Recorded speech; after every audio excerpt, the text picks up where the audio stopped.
चलो बेटा, अगर आपको बेसिक समझ में आ गया हो कि अब तक आपने क्या सीखा है कि मेटल क्या होता है, नॉन मेटल क्या होता है, मेटलॉइड्स क्या होता है, उनकी कौन सी फिजिकल प्रॉपर्टीज होती है, बट नाउ अब हम बात करेंगे स्पेशल केसेस की। देखो बेटा, जो अब तक हमने टॉपिक किए थे ना, ये नॉलेज के लिए ठीक है, नॉलेज के लिए हमें पता होना चाहिए कि मेटल, नॉन मेटल, मेटलॉइड्स की प्रॉपर्टी, नॉलेज के लिए अच्छी बात है।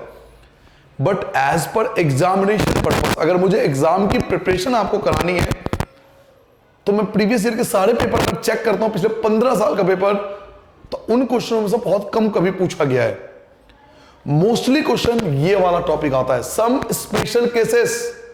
हिंदी में चाहो तो कुछ महत्वपूर्ण बिंदु लिख दो या कुछ विशिष्ट बिंदु भी लिख सकते हो, आप आपकी मर्जी है। यहां हम कुछ ऐसे मेटल की बात करेंगे जो है तो मेटल बट उनकी प्रॉपर्टी नॉन मेटल जैसी है, या कुछ ऐसे नॉन मेटल की बात करेंगे जो है तो नॉन मेटल लेकिन उसकी प्रॉपर्टी मेटल जैसी है। क्लियर हो गया? तो वो कुछ स्पेशल केसेस हैं, और प्रीवियस ईयर का पेपर में अगर आप उठा के देखो तो मोस्टली इनमें से 1 से 2 क्वेश्चन तो हर साल आता ही आता है। 1 से 2 मार्क्स का कोई 1 या 2 क्वेश्चन तो हर साल ईच एंड एवरी ईयर आता ही आता है। तो ये बहुत इंपॉर्टेंट है। सम स्पेशल केसेस, जैसे आपको पूछा जाएगा एग्जाम में, ऐसे पूछेंगे। देखो एग्जाम में कैसे पूछते हैं, एग्जाम की बात करते हैं। सम स्पेशल केसेस, रिजल्ट के 10 केस बताऊंगा, 10 केसेस बताऊंगा मैं आपको, ठीक है। 10 केसेस आपको ध्यान से सुनना, 1 बाय 1 एक एक करके 10 केसेस की बात करेंगे। सबसे पहला पॉइंट, आपसे पूछा जाएगा कोई ऐसा मेटल बताओ, कोई ऐसा मेटल, धातु बताओ, कोई ऐसा मेटल बताओ जो लिक्विड स्टेट में पाया जाता है, जो द्रव अवस्था में पाया जाता है। हिंदी में क्या पूछा जाएगा कि किसी एक धातु का नाम बताओ जो कि द्रव अवस्था में पाया जाता है। अब मेटल तो हमने लिखा था हार्ड होता है, प्रॉपर्टी याद करो, बट यहां पे पूछा जाए, मैंने आपसे कहा ना केमिस्ट्री है, समझना है, समझने पे वो जोड़ दो, रटने पे नहीं। वीडियो ये वाला मैंने आपको ना, ये रफ कॉपी में नोट करनी है, ये रफ कॉपी में जो भी आपको वीडियो दिखाई देंगे केवल रफ कॉपी में नोट करनी है। फेयर कॉपी में क्या नोट करना है, उसके लिए मैं आपको नोट्स दूंगा, नोट्स जो दूंगा वो फेयर कॉपी में नोट करना। लेकिन भैया एक बात बताओ, पास आओ जरा, याद तो तभी होगा ना लाल मेरे, जब आपको समझ में आएगा। याद कब होगा? जब समझ में आएगा। तो पहले समझो, समझा क्या रहे। कुछ ऐसा मैटर जो लिक्विड हो, तो आंसर हो गए मरकरी, ये स्पेशल केस है। कोई ऐसा मेटल बताओ जो लिक्विड हो रूम टेम्परेचर पर, तो आप आंसर दे सकते हो मरकरी। मरकरी, मरकरी एक मेटल है बट वो रूम टेम्परेचर पर लिक्विड होता है। तो आपसे एग्जाम में पूछेगा ऐसा मेटल बताओ जो लिक्विड हो, तो आंसर होगा मरकरी, ये इसका आंसर होगा। ऐसा धातु बताओ, ऐसा धातु बताओ जो द्रव अवस्था में पाया जाता हो, तो आप लिख सकते हो मरकरी। वैसे हिंदी में इसको पारा भी बोलते हैं कई बार, मरकरी को कई बार हिंदी में पारा भी बोलते हैं, पारा भी लिख सकते हो, ठीक है। ये पहला पॉइंट, ये पहला स्पेशल केस, ऐसा मेटल जो लिक्विड हो, आंसर होगा मरकरी। सेकंड, कोई ऐसा मेटल बताओ बेटा, कोई ऐसा मेटल बताओ।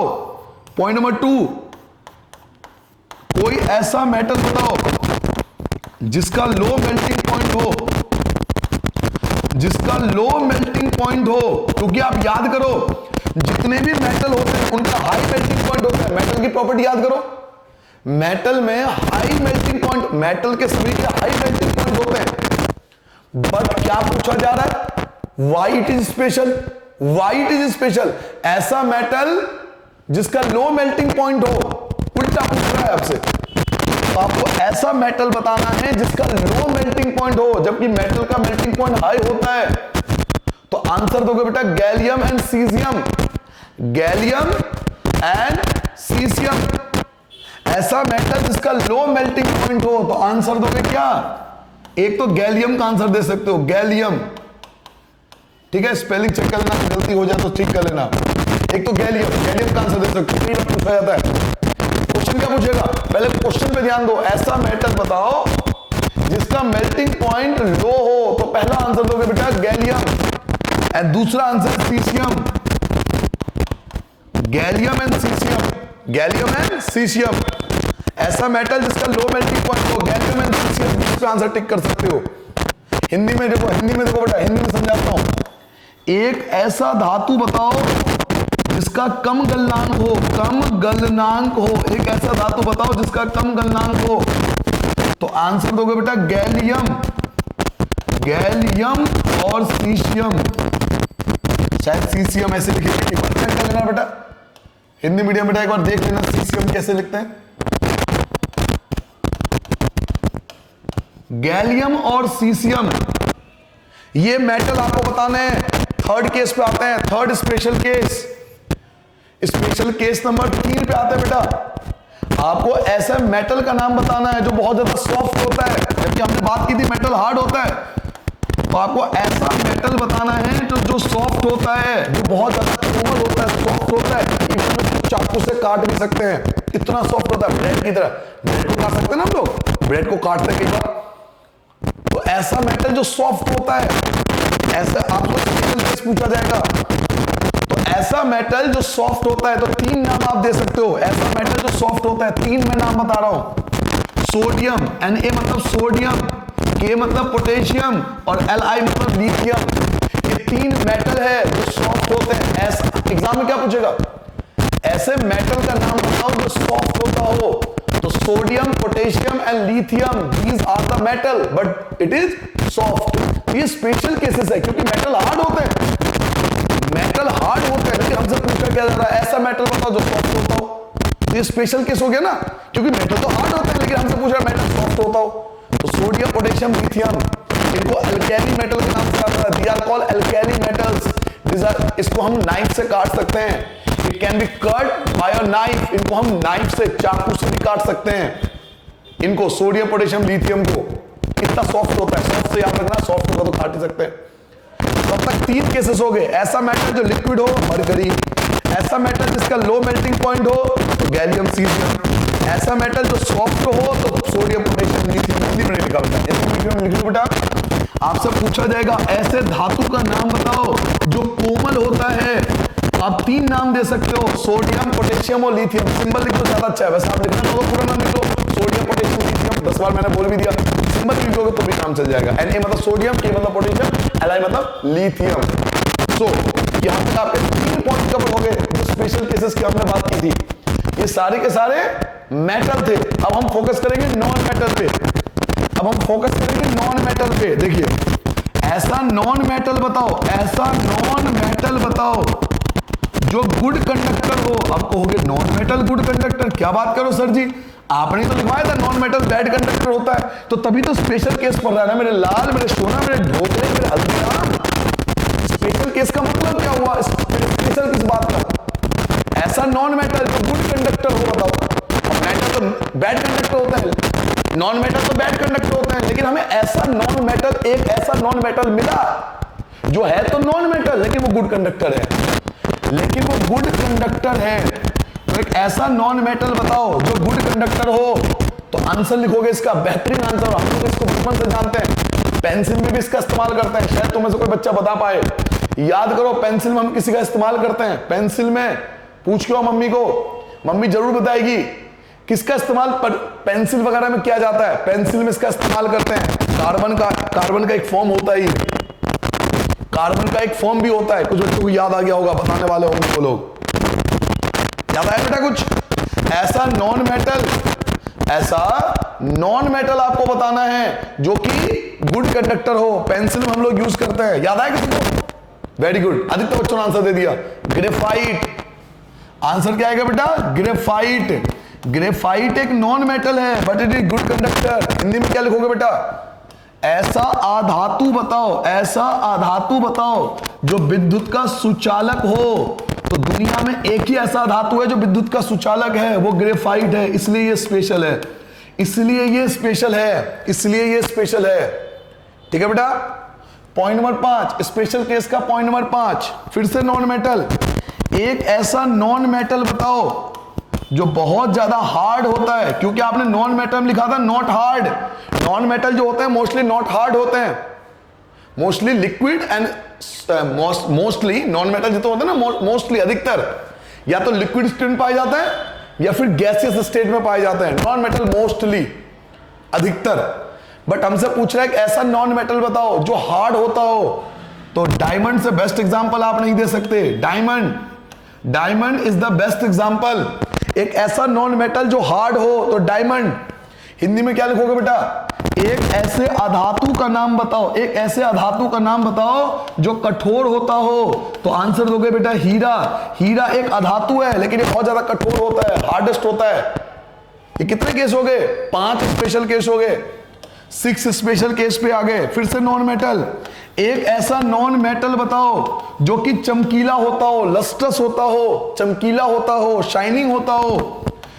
एक ऐसा नॉन मेटल बताना है जो लस्ट्रस होता है, जो चमकीला होता है, क्योंकि आपने नॉन मेटल में क्या लिखा था याद करो कि चमकीला नहीं होता।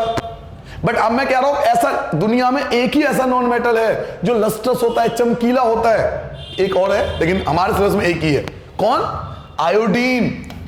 Iodine, iodine is a non metal. Iodine is a non metal but it is lustrous, have a shining surface. Hindi में क्या पूछेगा आपसे बेटा? जी हां, एक ऐसे अधातु का नाम बताओ जो चमकीला होता है। एक ऐसा धातु जो चमकीला होता है, तो आंसर दोगे बेटा आयोडीन।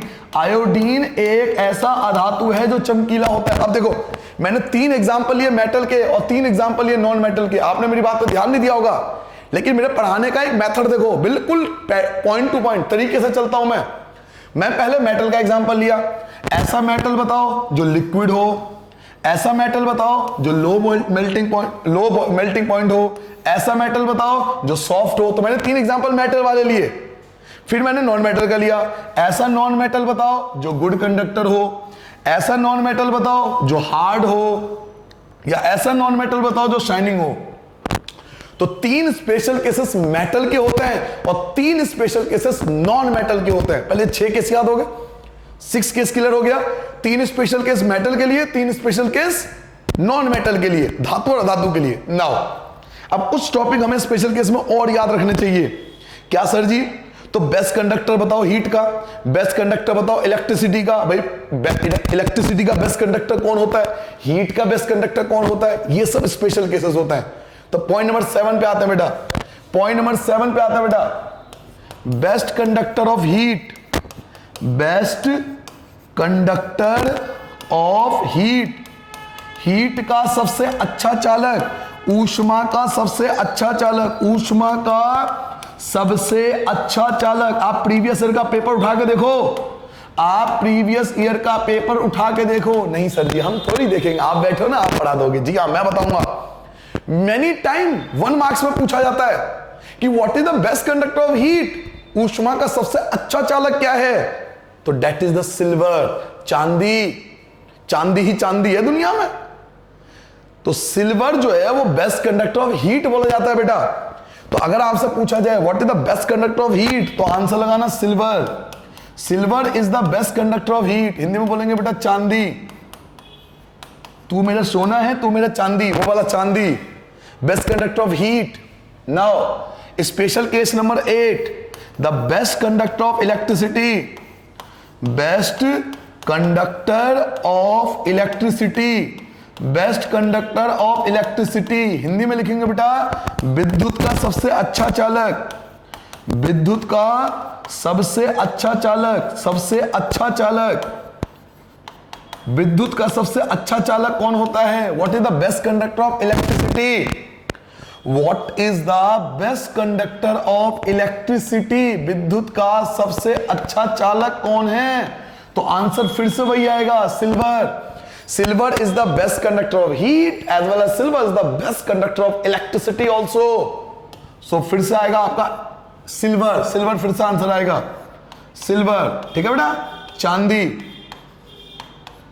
तो चांदी जो है वो बेस्ट कंडक्टर ऑफ हीट भी होता है और चांदी बेस्ट कंडक्टर ऑफ इलेक्ट्रिसिटी भी होता है। तो 8 स्पेशल केस आपके हो चुके हैं बच्चों।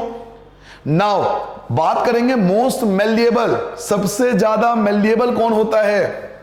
मोस्ट मेलिएबल, इस पृथ्वी पे जितने भी मेटल नॉन मेटल है उनमें सबसे ज्यादा मोस्ट मेलिएबल कौन है? मोस्ट मेलिएबल कौन है बेटा? एक बार स्पेलिंग चेक कर लेना, स्पेलिंग हो सकती है मिस्टेक हो जाती है, स्पेलिंग चेक कर लेना बेटा। ठीक है, मोस्ट मेलिएबल कौन होता है? हिंदी में सबसे अधिक, सबसे अधिक आघात वर्ध्यता, आघात वर्ध्यता, सबसे अधिक इस पृथ्वी पे पाए जाने वाला सबसे ज्यादा मेलेबल सब्सटेंस कौन सा है, जिसको हम सबसे पतला कर सकते हैं, शीट बना सकते हैं, and that is the gold. Gold is the most malleable substance on this earth. अब तक जितने भी मेटल नॉन मेटल हमें मिले ना, उनमें गोल्ड जो है वो सबसे ज्यादा मेलेबल है, सबसे पतला हो सकता है. तो gold is most malleable. Answer आएगा बेटा gold. Gold is most malleable. अब आपको इसका आंसर तो पता ही है, सोना. तू मेरा सोना है, तू मेरा चांदी है, ये वाला सोना. तो मोस्ट मेलेबल कौन होता है? तो मोस्ट मेलेबल गोल्ड होता है, सोना. सोना सबसे ज्यादा मेलेबल माना जाता है. पॉइंट नंबर 10 पे आता है बेटा. पॉइंट नंबर 10 स्पेशल केस का. पॉइंट नंबर 10 ये स्पेशल केस चल रहा है बच्चों ये क्या चल रहा है? ये स्पेशल केसेस चल रहा है. ये आपका स्पेशल केस. इसके पॉइंट नंबर 10 आ चुके हैं हम. पॉइंट नंबर 10 पे आ गए. पॉइंट नंबर 10 पे पहुंच चुके हैं हम. स्पेशल केस के 10 पॉइंट है, मैंने आपसे कहा था. तो मोस्ट डक्टाइल कौन होता है? डक्टिबिलिटी. सबसे ज्यादा डक्टिबिलिटी किसमें पाई जाती है? सबसे अधिक तन्यता. सबसे अधिक तन्यता किसमें पाया जाता है? कौन सा ऐसा सब्सटेंस है जिससे हम सबसे पतला तार बना सकते हैं, वायर बना सकते हैं, तार में कन्वर्ट कर सकते हैं? तो that is also gold. Most ductile substance है इस पृथ्वी पे गोल्ड, सोना. ठीक है बच्चों, क्या आपको ये 10 स्पेशल केस याद हो गए? और आप मोस्टली देखना कि ये क्वेश्चन 1 मार्क्स में पूछे जाते हैं सारे के सारे. कोई भी आएगा 1 मार्क्स में आएगा, सीधी सी बात है. एक एक वर्ड के आंसर है इनके, तो एक एक वर्ड के आंसर है ना, तो 1 मार्क्स में पूछा जाएगा. बट ऐसा कोई भी आज तक एग्जाम नहीं हुआ, चाहे आपका यूटी हो, टेस्ट हो, कोई एक स्पेशल जरूर होता है. और ये 10 से ज्यादा कभी नहीं आया, क्योंकि मैंने सब कुछ रिसर्च करके. ऐसा आपको क्या लगता है मुंह उठा के ऐसे आ जाते हैं हम लोग? जो लोग हम लोग पढ़ाते हैं टीचर, हम लोग ऐसे आते हैं क्या? बहुत रिसर्च करके आते हैं. बहुत सारे सैंपल पेपर, प्रीवियस ईयर का पेपर, एनसीईआरटी बुक, कई सारे रिफ्रेशर, पूरा स्टडी कर लिया यहाँ पे. देन आपको देते हैं कि भैया तू इतनी सारी चीजें स्टडी मत करे, 10 पॉइंट नोट कर ले. सर जी हम तभी तो आपके पास आए, मैं जानता हूं. आइए चलिए वापस आते हैं. एक बार 10 के 10 टॉपिक के बाद रिवाइज कर लेते हैं, उसके बाद नेक्स्ट टॉपिक पे आ जाएंगे. हम पढ़े थे सम स्पेशल केसेस. अब मैं जल्दी रिवाइज कराऊंगा, ठीक है बेटा? जल्दी आंसर देना. ऐसा मेटल जो लिक्विड होता है, मरकरी. ऐसा मेटल जो लिक्विड होता है, आंसर क्या दोगे? मरकरी. ऐसा धातु जो द्रव होता है, मरकरी. ऐसा मेटल जो जिसका लो मेल्टिंग पॉइंट होता है, गैलियम और सीजियम, इनका लो मेल्टिंग पॉइंट होता है. ऐसा धातु जिसका कम गलनांक होता है, गैलियम और सीजियम. ऐसा मेटल जो सॉफ्ट होता है, सोडियम पोटेशियम लिथियम. ऐसा धातु जो कोमल होता है, सोडियम पोटेशियम लिथियम. ऐसा नॉन मेटल जो गुड कंडक्टर होता है, दैट इज द ग्रेफाइट. ऐसा अधातु जो सुचालक होता है, ग्रेफाइट. ऐसे नॉन मेटल का नाम बताओ जो हार्ड होता है, तो वो डायमंड. ऐसा धातु का नाम बताओ जो कठोर होता है, तो हीरा. ऐसा नॉन मेटल बताओ जिसका शाइनिंग सरफेस होता है, तो आयोडीन. एक ऐसा धातु बताओ जो चमकीला होता है, तो आयोडीन चमकीला होता है. इस दुनिया में बेस्ट कंडक्टर ऑफ हीट कौन है? तो सिल्वर. ऊष्मा का सबसे अच्छा चालक कौन है? तो चांदी. बेस्ट कंडक्टर ऑफ इलेक्ट्रिसिटी कौन है? तो ऑल्सो सिल्वर. विद्युत का सबसे अच्छा चालक चांदी फिर से. मोस्ट मेलेबल कौन है? तो गोल्ड है. सबसे अधिक आघातवर्तीयता सोने में पाई जाती है. मोस्ट डक्टिबिलिटी किसमें होती है? तो गोल्ड में होती है. सबसे अधिक तन्यता किसमें होती है? तो सोने में होती है. तो इस प्रकार से हमने special cases point number 10 complete कर लिए. आई होप आपको मजा आया होगा, समझ में भी आ गया होगा कि ये टीचर जो है बावला सा पागल सा, वो हमें क्या समझाने की कोशिश कर रहा है. समझ में आ गया भाई? आगे बढ़ जाएं. तो लिखिए पॉइंट नंबर 11. अब हम पॉइंट नंबर 11 जाएंगे रिएक्शन के ऊपर. अब तक जो आप लोग पढ़ रहे थे वो फिजिकल प्रॉपर्टीज पढ़ रहे थे. अब हम पढ़ेंगे केमिकल प्रॉपर्टीज, क्योंकि केमिस्ट्री है. क्या पढ़ रहे हैं हम लोग? हम केमिस्ट्री पढ़ रहे हैं. और केमिस्ट्री बिना रिएक्शन के कंप्लीट नहीं होती. तो पॉइंट नंबर 11 लिखिए. रिएक्शन बिटवीन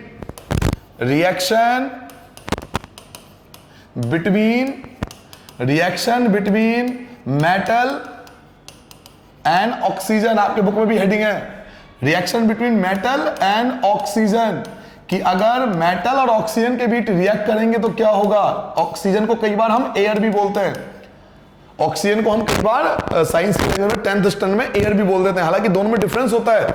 एयर में बहुत सारी गैसेस होती है, बट क्योंकि आप 10th स्टैंडर्ड में हो, इतना बड़ा स्टैंडर्ड नहीं है अभी आपका, तो कई बार ऑक्सीजन को हम एयर वर्ड भी यूज कर लेते हैं एनसीईआरटी बुक के लिए।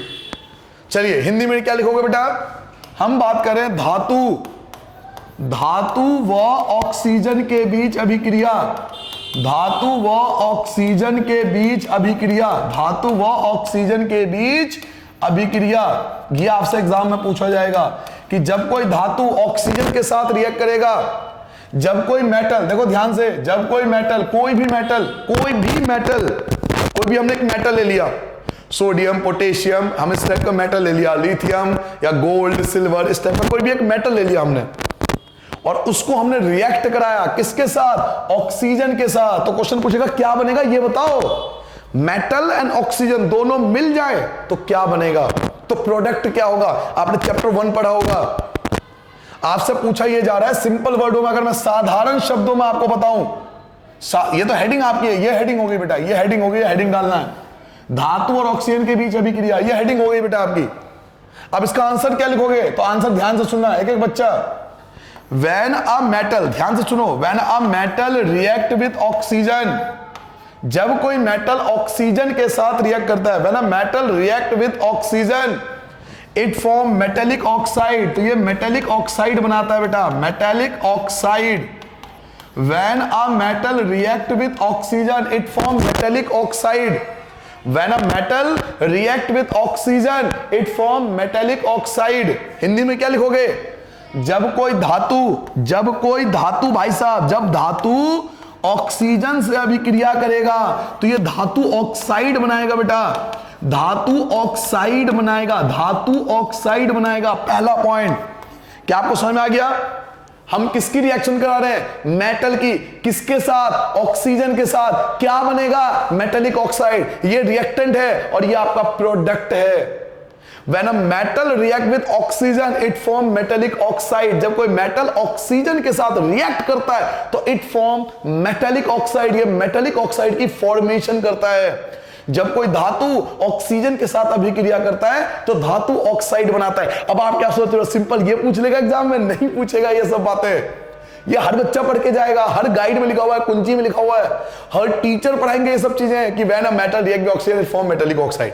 आप भी याद कर लोगे, बट आजकल ऐसा नहीं होता, आजकल कुछ और पूछते हैं। देखिए आप क्या पूछते हैं, अब इसी के अगर आपको ये नहीं आता होगा तो इस क्वेश्चन का आंसर नहीं दे पाओगे। ये तो सिंपल हो गया, यूटी वगैरह के लिए, टेस्ट के लिए, क्लास टेस्ट के लिए ठीक है, बट जब हम लोग एग्जाम की प्रिपरेशन कर रहे हैं 10th के लिए तो हमें थोड़ा आगे जाना पड़ेगा। अब एग्जाम में आजकल क्या आता है, एग्जाम में आजकल क्या आता है, कोई भी एक मेटल दे देगा, कोई भी एक मेटल दे देगा और आपको थोड़ी बोलेगा वो मेटल है, आपको खुद पता होना चाहिए वो मेटल है, और बोलेगा वो मेटल ऑक्सीजन के साथ रिएक्ट करेगा तो क्या बनेगा, तो आप भूल जाओगे ये फॉर्मूला है बेटा। जैसे मैथ में फॉर्मूला होता है ना, a + b का whole square, a² + b² + 2ab, ऐसा ही फॉर्मूला है कि मेटल ऑक्सीजन के साथ रिएक्ट करके मेटेलिक ऑक्साइड बनेगा। तो अब आपको एग्जांपल देके पूछ लेगा, कोई भी एग्जांपल ले लेंगे, आपको दे देगा भाई मैग्नीशियम है। अब मैग्नीशियम आपको पता होना चाहिए कि मेटल है। आपसे क्वेश्चन क्या पूछेगा, when magnesium react with oxygen, when magnesium react with oxygen, magnesium जब ऑक्सीजन के साथ रिएक्ट करेगा तो क्या बनेगा, ये आएगा क्वेश्चन। ऐसे आता है घुमाकर क्वेश्चन। अब आपको पता ही नहीं मैग्नीशियम मेटल है तो हो गया मामला खराब, मामला गड़बड़ हो गया हमारा। तो पहली चीज आपको पता, ये तो फॉर्मूला है बच्चे मेरे लाल, क्या 10वीं लेवल ये पूछेगा व्हाट इज a + b का होल स्क्वायर, ये तो नहीं पूछेगा ना, ये क्या है, फॉर्मूला है। लेकिन मैं आपको पक्का कहता हूं 99% बच्चा आज भी सिर्फ ये पढ़ के जाता है, वो सिर्फ फॉर्मूला पढ़ के जाता है, उसको अप्लाई करना नहीं आता।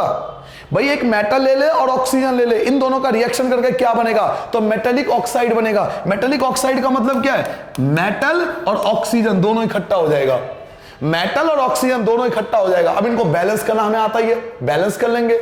ऑक्सीजन 2 है, यहां पर 1 है तो हमें पता है यहां 2 लगाना पड़ेगा, बैलेंस करना सीखो। यहां ऑक्सीजन 2, ये मैंने फर्स्ट चैप्टर में सिखाया था, हालांकि फर्स्ट चैप्टर में सिखाया था, फिर भी सीख लो। यहां ऑक्सीजन 2 है, यहां ऑक्सीजन 1 है तो यहां 2 लगा देंगे। अब ऑक्सीजन तो 2 हो गया लेकिन मैग्नीशियम भी 2 हो गया। अब स्टार्टिंग से चेक करते हैं, यहां मैग्नीशियम 1 है लेकिन यहां मैग्नीशियम 2 है, यहां मैग्नीशियम देखो 1 है, सिंगल है, यहां मैग्नीशियम 2 है तो यहां पर 2 लगाना पड़ेगा। अब चेक करो फिर से, अब मैग्नीशियम 2 है, यहां भी मैग्नीशियम 2 है, यहां ऑक्सीजन 2 है और यहां भी ऑक्सीजन 2 है। बेटा ये 2 लिखते हैं, 2 लिखते हैं ना, इसकी मल्टीप्लाई सबसे होती है। तो मैग्नीशियम भी 2 हो गया और ऑक्सीजन भी 2 हो गया। तो आजकल ऐसे क्वेश्चन पूछते हैं कि when a magnesium react with oxygen what would be the product, कि मैग्नीशियम ऑक्सीजन के साथ मिलकर क्या बनाएगा। तो मैग्नीशियम ऑक्सीजन के साथ मिलकर मैग्नीशियम ऑक्साइड बनाएगा। क्लियर हो गया? ऐसे आते हैं। चलिए एक और एग्जांपल ले लो, कोई और एग्जांपल ले लो, आप अपनी तरफ से ले लो भाई। एल्यूमिनियम ले लो, सोडियम ले लो, मैं तो कहूं कुछ भी ले लो, कॉपर ले लो। चलो कॉपर ले लेते हैं कि कॉपर जब ऑक्सीजन के साथ रिएक्ट करेगा तो क्या बनेगा, तो फिर कॉपर ऑक्साइड बनेगा। बहुत सिंपल सा कॉन्सेप्ट है, ये फॉर्मूला उसको लगाना है। कॉपर ऑक्सीजन के साथ मिलकर क्या बनेगा, कॉपर ऑक्साइड। यहां Cu सिंगल है, यहां Cu सिंगल है, यहां O2 है बट यहां O1 है, तो यहां 2 लगाना पड़ेगा शुरू से। यहां Cu सिंगल है बट यहां Cu2 है, तो यहां आपको 2 लगाना पड़ेगा। फिर स्टार्टिंग से यहां Cu2 है, यहां भी Cu2 है, यहां O2 है और यहां भी O2 है, तो ये बैलेंस हो गया।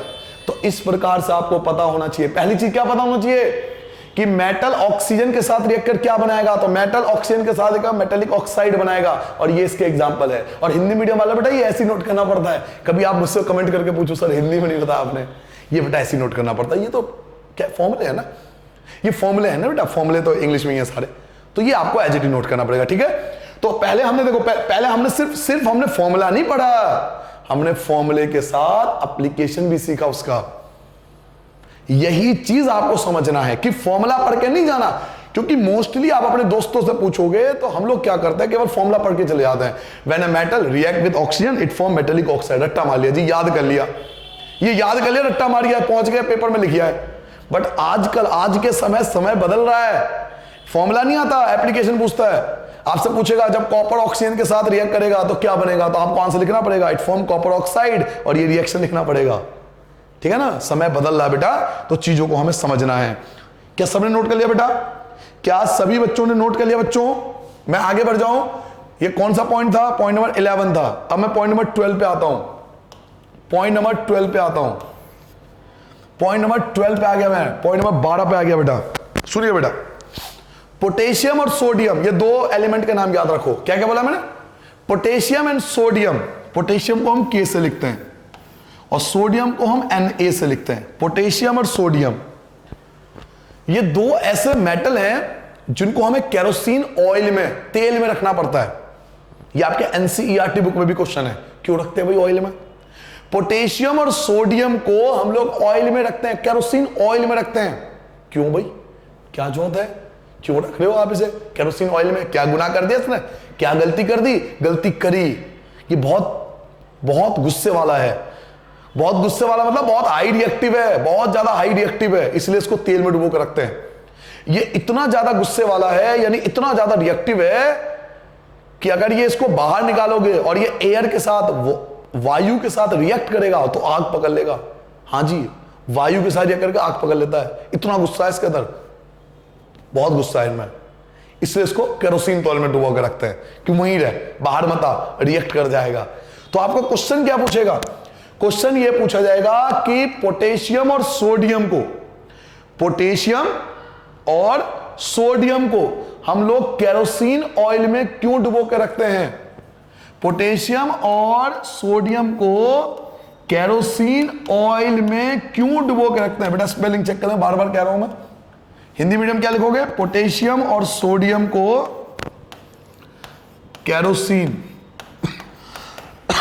सॉरी बेटा, केरोसिन तेल, बस इतना हेडिंग डाल लेना, बस ये हेडिंग है, इससे आपको याद रहेगा। हेडिंग का मतलब छोटा हेडिंग लिखो, कोई बड़ा भारी भरकम हेडिंग नहीं डालना हमें।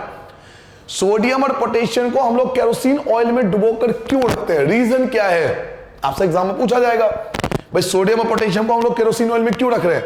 तो आपको याद रखना है बेटा कि सोडियम और पोटेशियम ये दोनों ऐसे मेटल हैं, जब ये ऑक्सीजन के साथ रिएक्ट करते हैं तो it catch fire, it catch fire. यह आपको रफ कॉपी में नोट करना है, इसलिए मैं समझाने पे फोकस है, मेरा समझाने पे फोकस है। इस लाइन का मतलब पता लग गया बेटा, इसका मतलब क्या है सॉरी बच्चों, जब सोडियम और पोटेशियम ऑक्सीजन के साथ रिएक्ट करते हैं, जब सोडियम और पोटेशियम ऑक्सीजन के साथ रिएक्ट करते हैं तो ये आग पकड़ लेते हैं, ऑक्सीजन से रिएक्ट करके आग पकड़ लेते हैं, इसलिए हम उनको खुले में नहीं छोड़ सकते। तो आपके दिमाग में कुछ बच्चों का आ रहा होगा तो सर जी खुले में नहीं छोड़ सकते, काम पानी में रख लो, लेकिन आप भूल रहे हो पानी में भी डिसॉल्व ऑक्सीजन होता है, पानी में भी ऑक्सीजन की थोड़ी मात्रा पाई जाती है, तो वहां भी तो ऑक्सीजन है, इसलिए हम वहां भी नहीं रख सकते। तो हम केरोसिन ऑयल में रखते हैं क्योंकि ऑयल के अंदर ऑक्सीजन नहीं जा सकता, ऑयल में ऑक्सीजन नहीं होता।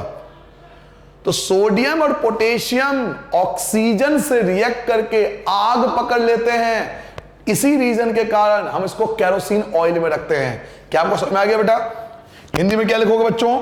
हिंदी में लिखोगे बेटा सोडियम एंड पोटेशियम जब ऑक्सीजन के साथ रिएक्ट करते हैं तो ये आग पकड़ लेते हैं। ये समझने के लिए है बेटा, समझने के लिए है, प्लीज ध्यान दो। जब तक समझोगे नहीं केमिस्ट्री, याद जीवन में नहीं होगा, जीवन बीत जाएगा, जीवन गुजर जाएगा, 60 साल 70 साल के हो जाओगे, कुछ पल्ले नहीं पड़ेगा जब तक केमिस्ट्री समझ में नहीं आएगा। समझना है, नोट क्या करना है, मैं फिर से 25वीं बार आपको बता देता हूं, मैं नोट्स प्रोवाइड करता हूं, वो आपको फेयर कॉपी में नोट करना है। नोट जो करना है ना फेयर कॉपी में आपको नोट्स दिए जाएंगे, वो आप यही चीज लिखा होगा, वहां भी यही लिखा होगा, वहां भी ऐसे ही हेडिंग कुछ होगा और यही ऐसे ही आंसर होगा, लेकिन वो प्रॉपर तरीके से होगा जैसे हमें एग्जाम में जाके लिखना है। ये तो समझने के लिए हो गया कि सोडियम पोटेशियम ऑक्सीजन के साथ रिएक्ट करेगा तो आग पकड़ लेगा। अब इसको लिखने का मेथड भी तो होगा ना, तो वो आपको नोट्स में मिलेगा, वो प्रॉपर तरीका होता है, वो आपको याद रखना है। ठीक है, तो आज के बाद कोई बार अगर पूछे तो बता दोगे कि हम सोडियम पोटेशियम को केरोसिन ऑयल में क्यों रखते हैं, सोडियम पोटेशियम को केरोसिन तेल में क्यों रखते हैं? क्योंकि सोडियम पोटेशियम ऑक्सीजन से रिएक्ट करके आग पकड़ लेते हैं, सोडियम पोटेशियम ऑक्सीजन से रिएक्ट करके आग पकड़ लेता है, इसलिए हम लोग इसको केरोसिन ऑयल में रखते हैं, केरोसिन के तेल में रखते हैं। क्लियर हो गई बेटा सारी बातें? क्या सभी को समझ में आ गया बेटा? क्या मैं आगे बढ़ जाऊं बच्चों? क्या मैं आगे बढ़ जाऊं बेटा? चलिए पॉइंट नंबर 13 पे बात करते हैं। पॉइंट नंबर 13 की बात करते हैं। आपसे पूछा जाएगा कोई ऐसा मेटल बताओ जो ऑक्सीजन के साथ रिएक्ट ही नहीं करता।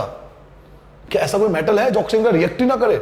जी हां है, और आपके घर में ही है, मम्मी के पास है। गोल्ड एंड सिल्वर, सोना और चांदी, ये दोनों ऑक्सीजन के साथ रिएक्ट नहीं करते, तभी तो खराब नहीं होते ना। सर जी मम्मी के जो चांदी थे वो तो काले पड़ गए, वो बेटा ऑक्सीजन के साथ नहीं। अभी आगे पढ़ेंगे क्यों खराब पड़े, मैं ये भी डिस्कस करूंगा, ये भी इस चैप्टर में आएगा, टेंशन मत लो, हम ये भी डिस्कस करेंगे कि क्यों खराब हो गए।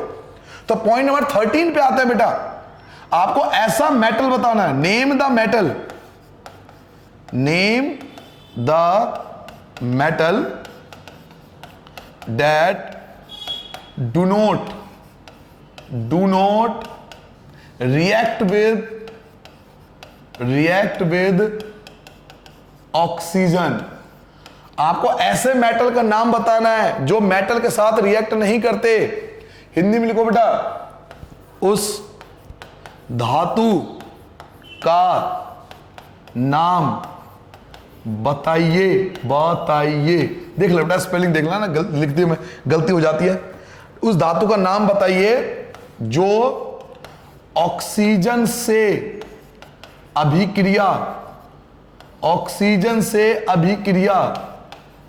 नहीं करते, ऑक्सीजन से अभिक्रिया नहीं करते।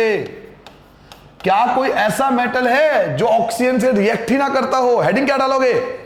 Name the metal that do not react with oxygen. ऐसे धातु का नाम बताइए जो ऑक्सीजन के साथ अभिक्रिया ही नहीं करता, रिएक्ट ही नहीं करता। तो जी हां, हमारे पास दो ऐसे मेटल हैं जो कम से कम हम बता सकते हैं जो ऑक्सीजन के साथ बच्चों रिएक्ट नहीं करता, और that is gold and silver. Gold और सिल्वर, सोना और चांदी, दो ऐसे मेटल है जो ऑक्सीजन के साथ रिएक्ट नहीं करते, और ये 1 मार्क्स में पूछा गया एग्जाम में। गोल्ड एंड सिल्वर, अगर आप पूरा वीडियो देख लोगे, सब कुछ नोट कर लोगे, एक एक चीज समझ लोगे, तो मैं गारंटी देता हूं इससे बाहर कोई क्वेश्चन बोर्ड का एग्जाम में नहीं पूछा गया है, कभी भी कुछ नहीं पूछा गया इससे बाहर। जो मैं टॉपिक कराऊं मैं सब कुछ कवर करता हूं, लाइन टू लाइन कवर करता हूं जो आपके सिलेबस में है, और बहुत इजी लैंग्वेज में, ताकि आपको दिक्कत ना हो। अगर ये सारे टॉपिक कर लोगे तो मैं प्रॉमिस करता हूं आपको दिक्कत नहीं होगी किसी भी क्वेश्चन में। बोर्ड का कोई भी पेपर उठा लेना, इनसे बाहर आपको एक सिंगल क्वेश्चन नहीं मिलने वाला। मैं आपको गारंटी देता हूं 15 साल 18 साल का पेपर उठा लो, जो मैं टॉपिक कराऊं, जैसे आप थर्ड चैप्टर के सारे टॉपिक कराऊंगा, पूरा चैप्टर होने के बाद पिछले 15 साल का पेपर उठा के देख लेना, आपको एक भी क्वेश्चन से बाहर नहीं मिलने वाला, क्योंकि मैं भी स्टडी करके पढ़ा रहा हूं वही। ठीक है, चलिए, क्या आपने सबने नोट कर लिया बेटा? पॉइंट नंबर 13 नोट कर लिया बेटा? यहां पे आपका ऑक्सीजन का खेल खत्म होता है। देखिए ऑक्सीजन में हमने क्या क्या पढ़ा? सबसे पहले हमने क्या पढ़ा ऑक्सीजन के साथ? हमने ये पढ़ा, मैं साथ साथ रिवाइज भी कर रहा हूं बेटा, reaction with between metal and oxygen, कि जब मेटल और ऑक्सीजन रिएक्ट करेगा तो क्या बनेगा। तो हमने जाना कि मेटल जब ऑक्सीजन के साथ रिएक्ट करता है तो मेटेलिक ऑक्साइड बनाता है। जब कोई धातु ऑक्सीजन के साथ अभिक्रिया करता है तो धातु ऑक्साइड का निर्माण करता है। ये एग्जांपल दिया कि मैग्नीशियम ऑक्सीजन के साथ मिलकर मैग्नीशियम ऑक्साइड, कॉपर ऑक्सीजन के साथ मिलकर कॉपर ऑक्साइड, ऐसा और भी एग्जांपल आप ले सकते हो। सोडियम और पोटेशियम को केरोसिन ऑयल में क्यों डुबो के रखते हैं? क्योंकि सोडियम पोटेशियम ऑक्सीजन के साथ रिएक्ट करके आग पकड़ लेती है, इसलिए हम केरोसिन तेल में डुबो के रखते हैं। क्या कोई ऐसा मेटल है जो ऑक्सीजन के साथ रिएक्ट ही नहीं करता? जी हां, हमारे पास ऐसा मेटल है, और वो है गोल्ड एंड सिल्वर। गोल्ड और सिल्वर, सोना और चांदी, दो ऐसे मेटल है जो ऑक्सीजन के साथ रिएक्ट नहीं करता है। क्लियर हो गया सारी बातें? क्या यहां तक सभी बातें क्लियर हो गई बच्चों? क्लियर है? क्या हम आगे बढ़ जाए? यहां पर ऑक्सीजन का जो खेल है वो खत्म होता है। अब आएगा वाटर का खेल, अब आएगा वाटर का खेल। तो पॉइंट नंबर देखते कौन सा था, ये था आपका 13। पॉइंट नंबर 14 पे आते हैं बेटा। पॉइंट नंबर 14 लिखो बेटा, रिएक्शन बिटवीन